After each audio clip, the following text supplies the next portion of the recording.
सम्राट श्री भगवान महावीर स्वामी की जय जय जय। अहिंसा परमो धर्म की जय जय जय। परम पूज्य आचार्य गुरुवर श्री विद्यासागर जी महाराज की जय जय जय। बोले परम पूज्य मनीषी प्रमाण सागर जी महाराज की नमस्ते गुरुवर नमस्ते। आचार्य भानुतुंग भगवान ऋषभ देव की भक्ति करते करते भगवान से अत्यंत निकटता पाते जा रहे हैं। पहले कहा कि आपके संस्तमन से जन्म जन्मांतरों के पाप नष्ट हो जाते, फिर कहा आपके नामस्मरण मात्र से सारे पातक नष्ट हो जाते, और आगे बोले कि आपके दर्शन मात्र से सब पाप धुल जाते। आप अनिमेष अवलोकनीय हो, आपको जो देखता है वो देखता ही रह जाता है, आपका हो जाता है। अब आप आगे कह रहे हैं कि आपका जो गुण वैभव है वो अपार, आपके गुणों की तुलना किसी से की ही नहीं जा सकती, आप अतुल्य हो।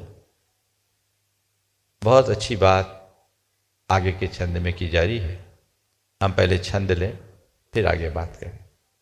संपूर्ण मंडल शशांक कला कलाप, संपूर्ण मंडल शशांक कला कलाप, शुभ्रा गुणास्त्रिभुवनं तव लंघयन्ति,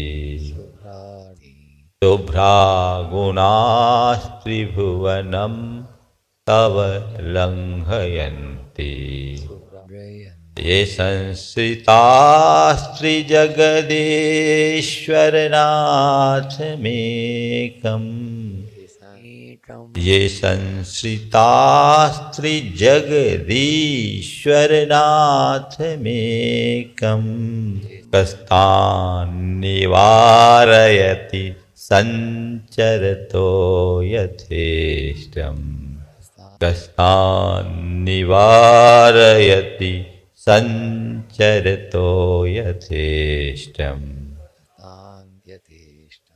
कह रहे हे भगवान,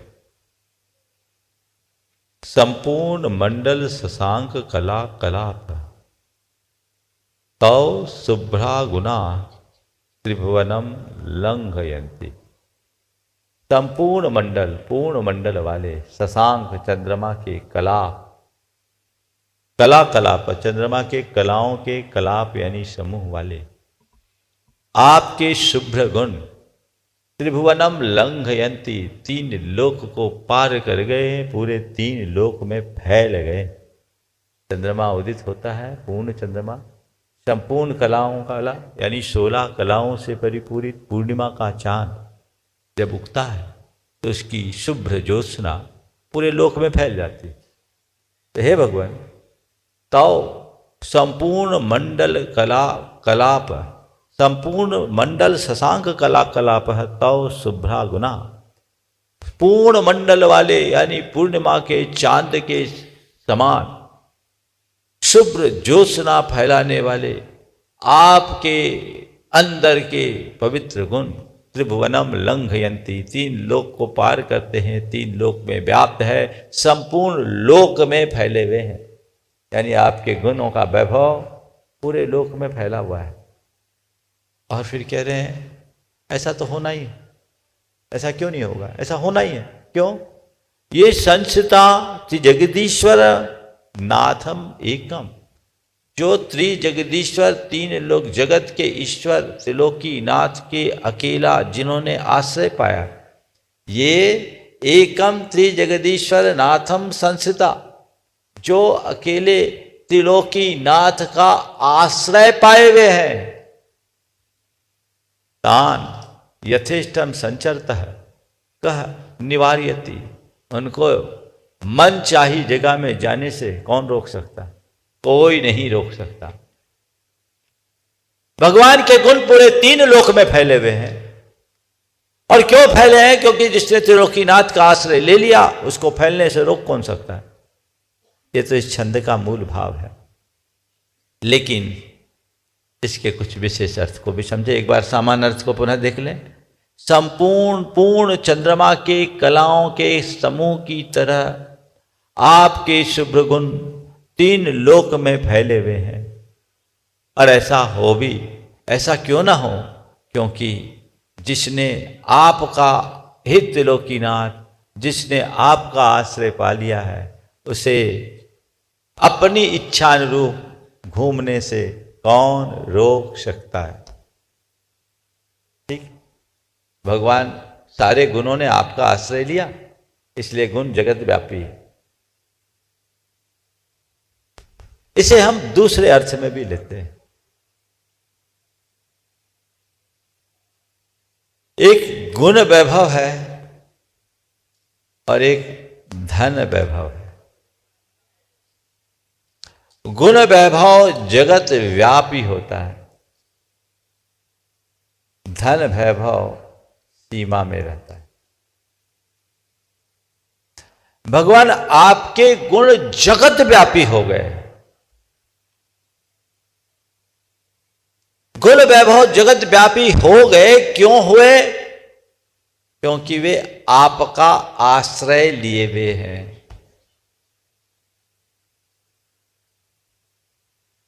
मैं आपसे कहता हूं, जिसने त्रिलोकीनाथ का आश्रय ले लिया उसको भी जगत व्यापी गुण वैभव की प्राप्ति हो सकती है। उसे कोई रोक नहीं सकता।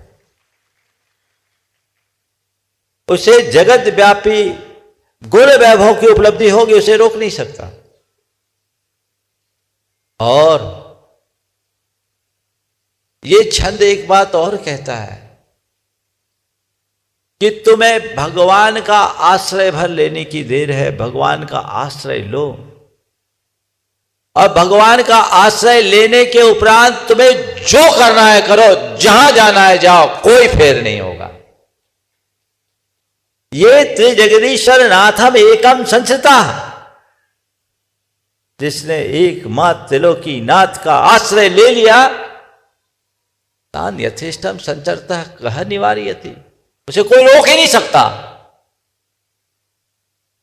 उसे कोई रोक ही नहीं सकता। बचपन में बच्चे खंबे को पकड़कर गोल गोल चक्कर लगाते हैं कि नहीं लगाते हैं? आपने भी लगाई होगी, हमने भी लगाई, सबका अनुभव। खंबा पकड़े, गोल गोल चक्कर लगाए, है ना? अनुभव है। खंबे को पकड़कर चाहे जितना चक्कर लगाओ, कोई फर्क पड़ता है? हा? खंबा पकड़े हैं, चाहे जितना चक्कर लगाते रहो कोई फर्क नहीं, लेकिन जैसे ही खंबा से हाथ छूटता है सिर चकरा जाता है ना? हा? जिसने प्रभु परमात्मा के खंबे को पकड़ लिया, वो संसार का कितना भी चक्कर लगाए उसे कोई चक्कर नहीं आएगा। और चक्कर छूटते ही, खंबा छूटते ही चक्कर खाए बिना नहीं रहेंगे। तो भगवान का गुण वैभव विस्तारित हुआ क्योंकि उन्होंने साधना के बल पर अपने आप को उस चरम तक पहुंचाया है। हम भी भगवान का आश्रय लेकर अपने गुण वैभव को जगत व्यापी बना सकते हैं। जगत व्यापी। तो हमें जरूरत है परमात्मा का आश्रय लेने की। अभी हम किसका आश्रय लेते हैं? बोलो, किसका आश्रय लेते हैं? अगर परमात्मा का आश्रय लिया तो तुम्हारे लिए कोई रोक टोक नहीं, और पदार्थ का आश्रय लिया तो सिवाय रोक टोक के और कुछ नहीं। किसका आश्रय? जिसने परमात्मा का आश्रय पा लिया उसे रोक टोक की तो कहीं जरूरत है ही नहीं, कोई प्रसंग ही नहीं। और पदार्थ का आश्रय लिया तो कदम कदम पर खटका है, परेशानी है। तो आश्रय प्रभु परमात्मा का लेने का प्रयत्न होना चाहिए। और जब हम भीतर के उस परमात्मा तत्व का आश्रय लेते हैं, हमारे जीवन की धारा परिवर्तित हो जाती है। हमने किसको चुना, महत्व इसी का है। एक और अर्थ है, एक और परमार्थ है। अर्थ और परमार्थ में हम किसका चुनाव करते हैं, महत्वपूर्ण ये होता है। बोलो, दोनों में चुनने का मौका है, किसको चुनोगे? हाँ, परमात्मा को। अशोक जी घर से मंदिर के लिए निकले हो, हाँ, आ रहे हो प्रवचन सुनने के लिए, और रास्ते में एक ऐसा आदमी दिख गया जिसने 2 बरस से आपका पेमेंट रोका हुआ है। 2 बरस से पेमेंट रोका हुआ है। अब बताओ, पहले यहां मंदिर के लिए आओगे कि उसके पीछे जाओ? अरे चलो भाई, मुश्किल से मिला है, भगवान के दर्शन तो बाद में भी हो जाएंगे, प्रवचन तो कल भी सुन लेंगे, नहीं तो ऑनलाइन भी सुन लेंगे। ये मुश्किल से मिला, पहले इसकी पूजा कर लो, है ना? कहते जरूर है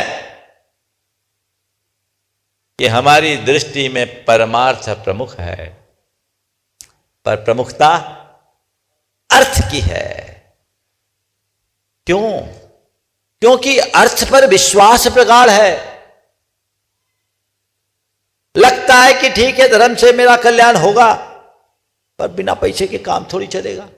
दिमाग में वो बात बैठी हुई है। और बहुत सारे लोग तो धर्म भी पैसे के लिए करते हैं कि धर्म करेंगे तो पैसा बढ़ जाएगा। कई लोग, एक व्यक्ति बहुत दान करता था, उसे किसी ने पूछा, भैया आप इतना दान क्यों कर लेते हो, कैसे करते हो?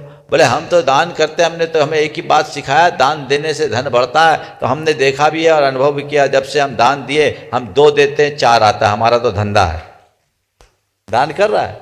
तो दान देने से धन बढ़े ये अलग बात है, पर धन बढ़ाने के लिए दान करे, ये कहां की बात है? तो क्या हुआ? धर्म करते करते भी हम धर्म से दूर रहते हैं। धर्म करते हुए भी धर्म से दूर क्यों? क्योंकि हमारी आस्था वैसी है। मैं आपसे ये नहीं कहता कि आप दुनियादारी से हट जाओ, पर मैं इतना कहता हूं कि दुनियादारी में दुनियादारी को दुनियादारी समझते हुए रहो। जिसको दुनियादारी में ही आनंद है, वो परमार्थ में लगेगा कैसे? यथार्थ में वह जी का जंजाल होना चाहिए। पर आप लोगों की कहानी कैसी? अरे पैसा क्या, ये तो हाथ का मैल है, बोलते हो। आज है कल रहे ना, कोई भरोसा नहीं। तो मंदिर में भगवान की पूजा करते समय, हे भगवान ये झंझट मिटे, कब हम दंड फंद छोड़ के आपकी शरण में आए। पैसा तो हाथ का मैल है, और बाहर निकलते उसी मैल पर हाथ फेरना शुरू कर देते। क्या हो गया? है ना अंतर? बस यही सोच बदलनी चाहिए। ये संस्तास्त जगदीश्वर नाथम एकम जगदीश्वर नाथम, ये संस्था जो एकमात्र त्रिलोकीनाथ का आश्रय लिए, उसको कोई खतरा नहीं। भागवत का एक प्रसंग है। कंस को मालूम पड़ा कि उसका हंता नंद गांव में पल रहा है और अभी शिशु है। राजनीति कहती है कि अपने शत्रु को सहसा अवस्था में ही मसल देना चाहिए, बड़ा होने के बाद उसे मारना कठिन होता है। कंस इसी चिंता में था। उसके दरबार में एक दिन पूतना पहुंची। पूतना ने कंस को चिंतित देखकर पूछा, आप इतने परेशान क्यों? बताया गया, बोला आप चिंता मत करिए, अब नंद गांव में एक भी बच्चा जीवित नहीं बचेगा। नंद गांव में एक भी बच्चा जीवित नहीं बचेगा। पूतना ने एक मोहक स्त्री का रूप बनाया, नंद गांव में गई। नंद गांव के सारे बच्चे उसके गोद में खेलने और उसके दूध पीने के लिए मचल उठे। कहानी आप सबको पता है। जिसने पूतना का दूध पिया, सबके सब मर गए। जिसने पूतना का दूध पिया सब के सब मर गए। पर जब बाल श्री कृष्ण कन्हैया का नंबर आया, कन्हैया शिशु अवस्था में थे, वो गए, उनने पूतना को देखा और कहते हैं उस बाल अवस्था में ही पूतना को इतना जोरदार घूंसा मारा कि पूतना की सारी माया सिमट गई, उसे जान बचा के भागना पड़ा। मैं इसे एक प्रतीक के रूप में देखता हूं, मैं इसे एक प्रतीक के रूप में देखता हूं। बाकी सब बच्चे पूतना के मोहक आकर्षण में मुग्ध हो गए, पर श्री कृष्ण कन्हैया विवेकी थे। उनको पता था एक बच्चे के लिए शरणभूत यदि कोई है तो केवल और केवल मां का आंचल है। बच्चे को यदि कोई पुष्ट कर सकता है तो केवल और केवल मां का दूध कर सकता है, और किसी का नहीं। और कुछ है वो लुभावना और आकर्षक भले हो जाए पर सुरक्षित नहीं है। इसलिए उन्होंने पूतना का आश्रय नहीं लिया, केवल मां का आश्रय लिया, तो बच गए। और जिनने पूतना का आश्रय लिया वे सब मर गए। जिनने परमात्मा का आश्रय लिया वो तर गए, और पदार्थ का आश्रय लिया वो मर गए। समझ में आई बात? तो ये संस्कृतास्त्र जगदीश्वर नाथम एकम, एकमात्र लोकीनाथ का जिसने आश्रय लिया उसे इस संसार में यथेष्ट भ्रमण करने से कोई रोक नहीं सकता। अब आगे कह रहे हैं भगवान आपकी क्या बात करें, आप तो आप दिखते हो, आपकी महिमा ही अपार। देखिए अगला छंद, चित्रम किमत्र यदि ते त्रिदशांगनाभिर,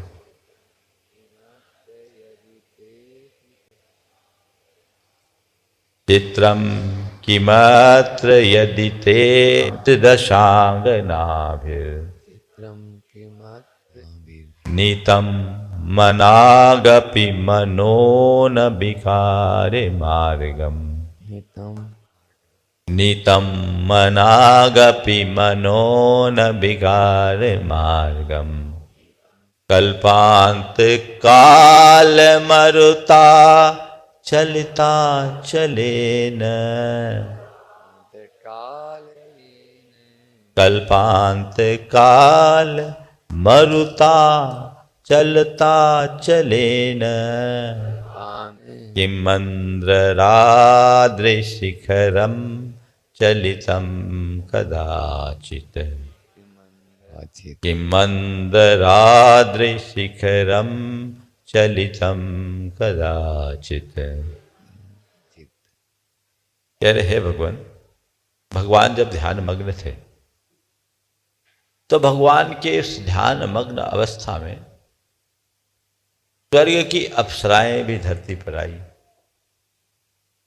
और उन्होंने अपने हाव भाव विलास से भगवान को प्रभावित करके अपनी तपस्या से चलायमान करने का प्रयत्न किया। लेकिन भगवान टस से मस नहीं हुए, भगवान भगवान ही बने रहे, वो रंच मात्र भी चलायमान नहीं हुए।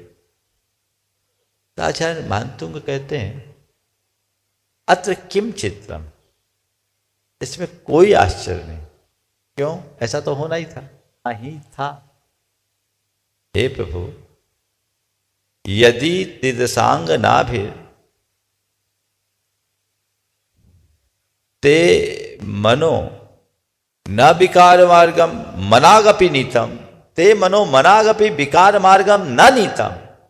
हे भगवान, त्रिदश, त्रिदश कहते स्वर्ग, स्वर्ग की अंगना यानी सुरांगना, देवियां, अप्सराएं, इनके हाव भाव विलास के द्वारा ते मनो आपका मन, मनागपि रंच मात्र भी विकार मार्गम न नीतम, विकार मार्ग को प्राप्त नहीं हुआ, यानी रंच मात्र भी आपका मन विकारी नहीं बना। अत्र किम चित्रम, इसमें क्या आश्चर्य? कोई आश्चर्य की बात नहीं। क्यों? कल्पांत काल मरुता चलिता चलेना। कल्पांत काल मरुता यानी कल्पांत काल प्रलय कालीन, मरुता यानी वायु से, आंधी से, जिसमें चलिता चलेना, जिसमें अनेक छोटे छोटे पत्थर पहाड़ अचल चलायमान हो जाए, जो बड़े बड़े पहाड़ों को उखाड़ दे, ऐसे कल्पांत कालीन आंधी जिससे बड़े बड़े अचल पर्वत भी चलायमान हो जाए। लेकिन किम मंदराद्रि शिखरम, मंदराद्रि यानी सुमेरु पर्वत का शिखर कदाचित चलतम, कभी चलायमान हुआ क्या? हो ही नहीं सकता। तो प्रभु स्वर्ग की सुरांगनाएं अप्सराओं ने आपको चलायमान करने की कोशिश की, पर आप उससे रंच मात्र भी प्रभावित नहीं हुए, चलायमान नहीं हुए।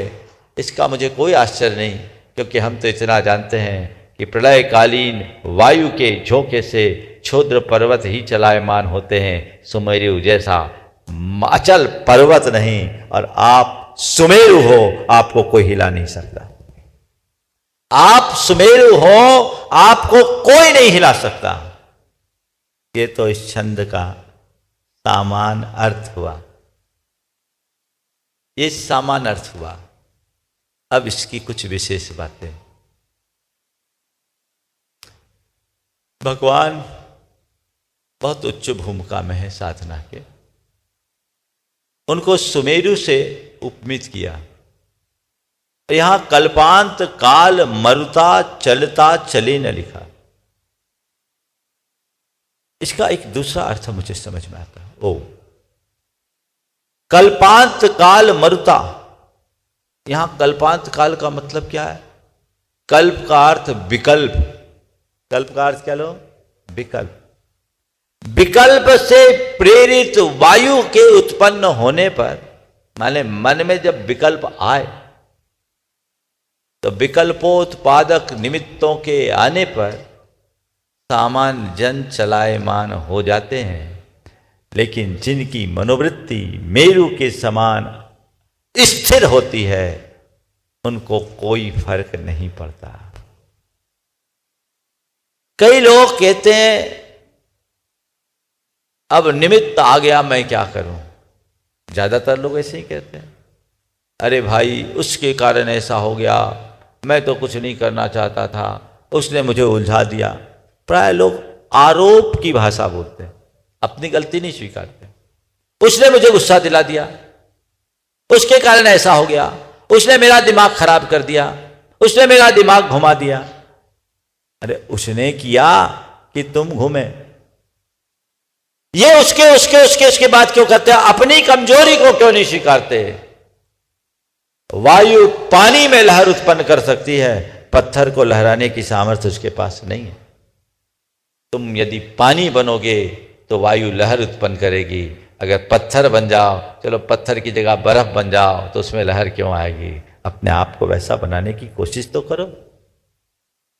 जो लोग छोटी छोटी निमित्तों से प्रभावित हो जाते हैं, उन्हें समझना चाहिए आज तो ऐसे कोई उपसर्ग नहीं है जो भगवान के जमाने में थे, लेकिन भगवान उस समय भी स्थिर रहे। चलो उतने बड़े बड़े उपसर्ग नहीं, छोटी मोटी बातों से तो अपने आप को थोड़ा दूर रखने की कोशिश करो। बचाओगे तभी सुरक्षित रह पाओगे। उन छोटी मोटी बातों से अपने आप को दूर रखो, उनसे अपने आप को बचाओगे तभी सुरक्षित रह पाओगे। अन्यथा हर पल विकल्प जालों में उलझकर टूट जाओगे। कोई निमित्त आए और उससे अप्रभावित रहने की कला विकसित करो। कई बार ऐसा आप लोग कर भी लेते हो, करे भी लेते हो। बताऊं, आप लोग व्यापारी हो, दुकान में कोई ग्राहक आया है, घंटा भर से दिमाग चाट रहा है, एक भी सामान पसंद नहीं कर रहा है, और कोई सामान उसको पसंद है, उसका दाम पूछ रहा, आपने एकदम रिजनेबल दाम भी बताया, और वो कह रहा है आप तो लूट रहे हो। अब बोलो क्या करोगे? हाँ, ऐसे समय में आप क्या करोगे? बोलो। ग्राहक में गुस्सा करते हो क्या? नहीं, मुस्कुराते हुए कहते नहीं ऐसी बात नहीं है, आप बिल्कुल भ्रम में नहीं पड़े, आप हम पर विश्वास रखें, हम आपको एकदम रिजनेबल प्राइस पे दे रहे हैं और हमारी चीज़ गारंटेड है। आप मत सोचिए हम कभी आपके साथ चीटिंग नहीं करेंगे, बल्कि आपको बाद में पता लगेगा कि आपको लूटने वाला कोई और है। आप वहाँ जा रहे वो चीज़ नहीं मिलेगी जो हम दे रहे हैं। आप हम पर भरोसा कीजिए। सामने वाले को कितने मधुरता से कन्विंस करते हो कि नहीं, बोलो हाँ करते हो। और ऐसे तुम्हें कोई लुटेरा कह दे तो क्या करोगे, बख्शोगे उसे? बिल्कुल नहीं। ऐसे कोई लुटेरा कह के तो देख ले। लेकिन दुकान में उसने लुटेरा कह दिया, लूटने वाला कह दिया, लेकिन आप उस पर गर्म होने की जगह उसको ठंडा कर रहे हो, उसे पटाने की कोशिश कर रहे हो। क्यों? महाराज इसके बिना हमारा काम कैसे चलेगा? अगर नहीं होंगे तो फिर लाभ ही नहीं होगा। मैं आपसे कहता हूँ दुकान पर बैठकर आप अपना लाभ देखते हो, और जहाँ लाभ दिखता है वहाँ अपने आप नियंत्रण आ जाता है। मैं आपसे कहता हूँ लाभ देखकर नियंत्रण पाने में बहुत बड़ाई नहीं, भला देखकर नियंत्रण पाओ, बहुत भलाई है। लाभ तो सब देख लेंगे, भला देखो, इसमें मेरा हित नहीं है। लाभ हानि देखना बहुत बड़ी बात नहीं, हित अहित देखना ही असली बात है। तो जहां जिन बातों में अपना हित बाधित हो उसे नजरअंदाज करने का अभ्यास कर लीजिए। अपने आप क्षमता विकसित होगी कि नहीं होगी? बोलो। मुझसे कोई कुछ ना बोले ये मेरे हाथ में नहीं है, पर कोई कितना भी कुछ भी क्यों ना बोले मैं अपना मुख न खोलूं ये तो मेरे हाथ में है। बोलो है कि नहीं? तो क्या करना है? इसको बंद करना इजी है ना, इसको अपने नियंत्रण में रखना इजी है ना। सामने वाले का मुंह बंद करना बहुत कठिन है, लेकिन कोई कितना भी कुछ भी क्यों ना बोले उससे अप्रभावित रखना अपने बस की बात है। हम अपने आप को अप्रभावित रखें, परिवर्तित करें, मोड़ दें, ठीक है, नजरअंदाज कर दे, इग्नोर कर दे, ठीक है चलता है चलने दो, जिससे मेरा मन खोले ऐसी बातों में हम क्यों बोले। इतनी तो बात करना। बदलाव इसी से आता है। भगवान तो पर्वतों को हिला देने वाली वायु से भी प्रभावित नहीं हुए, और तुम कोई फूंक मार रहा है तो उड़ रहे। बोलो। बड़े बड़े निमित्त भी उन्हें प्रभावित नहीं कर पाए और तुम छोटे से निमित्त से भी विचलित हो रहे हो। है ना कमजोरी? इस कमजोरी को दूर करना ही हमारे जीवन का ध्येय बनना चाहिए। वैज्ञानिकों ने प्रयोग किया, हम अपने माइंड में जिस तरह की कोडिंग कर दें हमारा मस्तिष्क वैसा ही काम करता है। समझ गए? आप दुकान में बैठते हो, संयत रहते हो, अपने दफ्तर में अपने अधिकारी के सामने रहते हो, विनम्र बने रहते हो कि नहीं रहते हो? रोज का अनुभव है। क्यों? उस तरह की कोडिंग है। एक प्रयोग हुआ बिल्ली और चूहे पर। दोनों में अलग अलग उनके माइंड में इलेक्ट्रोड फीड किया गया। इलेक्ट्रोड एक संयंत्र होता है, और बिल्ली के माइंड में जो इलेक्ट्रोड फीड किया गया उससे उसको मैसेज दिया गया शांत रहने का, और चूहे के माइंड में जो इलेक्ट्रोड फीड किया गया उससे उसको उत्तेजित करने का मैसेज दिया गया।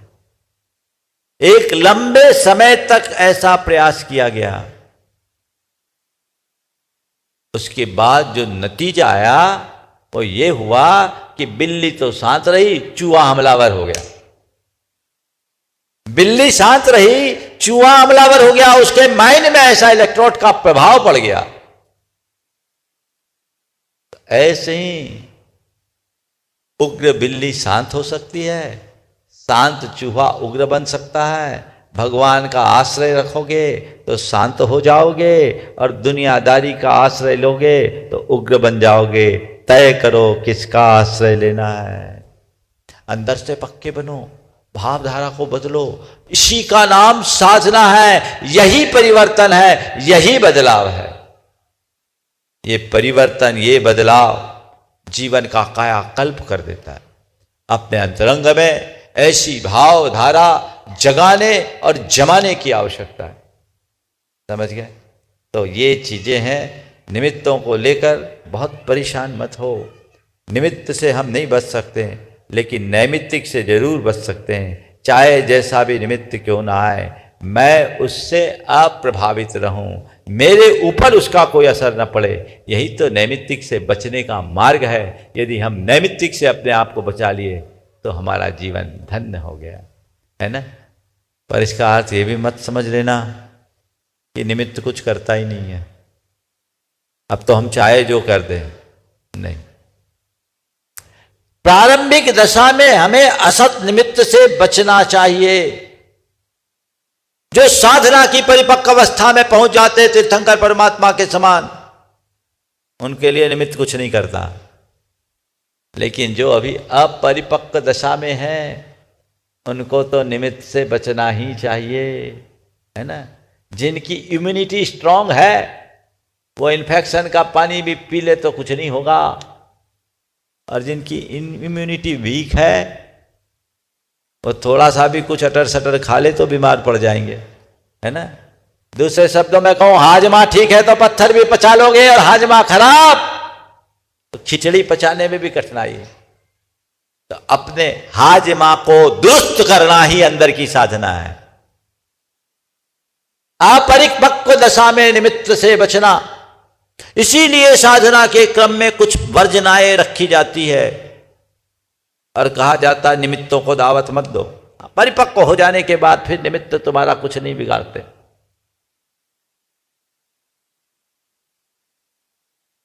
दो शिष्य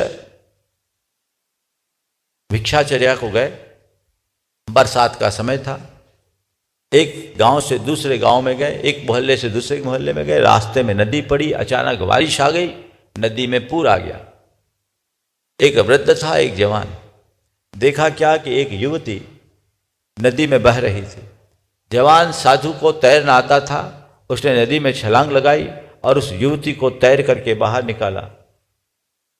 उस युवती को तैर करके बाहर निकाला, पार लगाया, और पार लगाने के बाद क्योंकि वो बहुत पानी उसके पेट में भर गया था, उसे लेटाया, उसके अंदर का पानी निकाला, उसके ऊपर चढ़ा, और वो बहुत ठंडी हो गई थी, तो उसके ऊपर लेट कर अपने शरीर की उष्मा से उसे उष्मित किया, गर्म किया। उसमें चेतना आई, और ये बूढ़ा साधु के अंदर तो आग लग गई। बूढ़े साधु के अंदर आग लगी, ये तो भ्रष्ट हो गया, ये तो बर्बाद हो गया। युवती को गले लगा लिया, उसकी छाती पर लेट गया, उसको अपने शरीर से गर्म कर दिया, ये गया, बर्बाद हो गया। पर वो साधु इन सब बातों से बेखबर होकर अपना कर्तव्य किया। जब दोनों गुरु के पास आए, बूढ़े साधु ने उसकी शिकायत की। गुरु ने पूछा, उसने रास्ते की सारी बातें बता दी। गुरु ने कुछ नहीं कहा। अगले दिन उस जवान शिष्य को उसी युवती के घर भिक्षा लेने भेजा। बोले जाओ तुम उसी के आज भिक्षा लेके आओ। उस बूढ़े शिष्य ने कहा मैं जाता हूं। बोले तुम नहीं जाओगे, ये जाएगा। गुरुदेव भ्रष्ट हो जाएगा। गुरु ने कहा मुझे पता है क्या होगा, यही जाएगा। हो गया, भिक्षा लेके आ गया। अब पूछा क्या बात है। एक जवान साधु को उस युवती के घर भेजा, बूढ़े को क्यों नहीं भेजा? वहां सामने 2 नारियल रखे थे। उन्होंने बोला ये नारियल को उठाओ। दोनों नारियल उठाए। गुरु ने कहा इसे फोड़ो। फोड़ा, पहले नारियल को फोड़ा, वो 2 भागों में विभक्त हो गया। दूसरा नारियल बोला इसे फोड़ो, उसे फोड़ा, नारियल फूटा, उसके अंदर से अविभक्त गरीगोला निकला। पहला नारियल 2 टुकड़े में बट गया, दूसरे नारियल से अखंड गरीगोला निकला। गुरु ने शिष्यों से पूछा इसका कारण बता सकते हो? पहला नारियल फूट गया, दूसरा नारियल अविभक्त रहा, क्यों? शिष्यों को कुछ समझ में नहीं आया। गुरु ने रहस्य खोलते हुए कहा कि देखो पहला नारियल फूटा इसलिए क्योंकि वो कच्चा था, दूसरा नारियल अखंड रहा क्योंकि वो पक्का था। जो परिपक्व होता है वो अखंड होता है और जो कच्चा होता है वो टूट जाता है। तुम लोगों को मैंने नहीं भेजा क्योंकि तुम कच्चे नारियल हो, और इस पर मुझे भरोसा था क्योंकि ये परिपक्व है। साधना के क्षेत्र में परिपक्व हो जाने वाले के लिए निमित्त कुछ नहीं बिगाड़ते, और जो साधना के क्षेत्र में कच्चे रहते हैं उन्हें निमित्त तोड़ देता है। समझ गए? इसलिए जो कच्चे हैं वो पक्के बनना, और कच्चा ही नारियल पक्का होगा। पर कच्चे नारियल हो तो ऐसा नहीं कि कच्चा नारियल हल्का सा प्रहार हो और टूट जाए, कच्चे नारियल को भी बहुत जोर से ठोकना पड़ता है तब टूटता है। इसलिए नारियल हो तो नारियल बने रहो, छोटी छोटी बातों में मत टूटो, और इससे अपने भीतर परिपक्वता लाओ ताकि अखंड गरिगोला प्रकट हो सके। ऐसा प्रयास करना चाहिए। इस भाव के साथ मैं यहीं पर विराम ले रहा हूं। बोलिए परम पूज्य आचार्य गुरुवर श्री विद्या।